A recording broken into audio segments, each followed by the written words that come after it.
Waakan nagaa ooltee waaqni kan nagaan nu oolche nagaan nu haa oolchu irraa gora nu haa oolchu dogoggora nu haa oolchu gaadhi sababii nu haa oolchu hamaa hammaataa nurraa haa qabu nurraa nutti haa qabu wal bira oolchee nu haa bulchu fayyaa nagaa nu haa kennu irreessa kana irreessa miskii nu haa taasisu nu haa oolfolchu nama okkolu nu haa taasisu abuuraan akkanumatti fayyaa nagaa nu haa kennu tokko nu haa taasisu irra deebi'ee kan jedha ayyaanni kun ayyaana miskii nu haa ta'u kana badhaadhaa.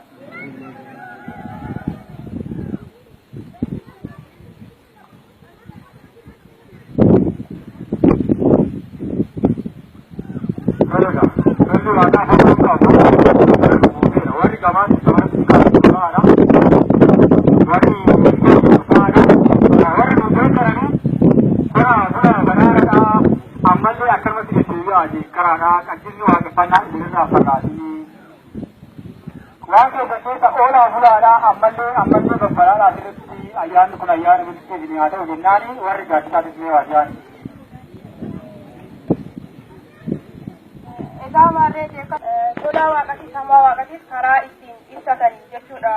Jeeqarsa jechuun kanas dhaansuudhaan sagantaa maal qabnamee dandeenya? Namoota bira jeeqarsa jechuun Oromoon waan addaa qabaa jechuudha.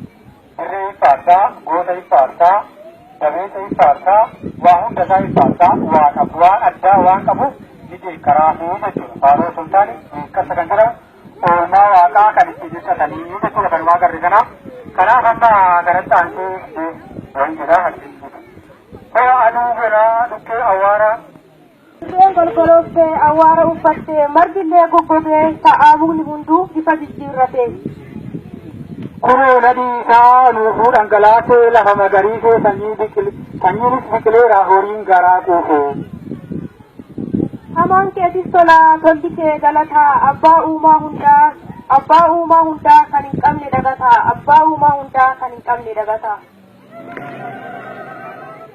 Gochaa fi darabaan galata galfan. Kan itti kadhanne kan itti guddanne irreecha qabannee uumaa si kadhanna irreecha qabannee uumaa si kadhanna. Yoo muusi kadhanne irreecha qabannaa malkaatulluu baanee galata galfanna malkaatulluu baanee galata galfanna.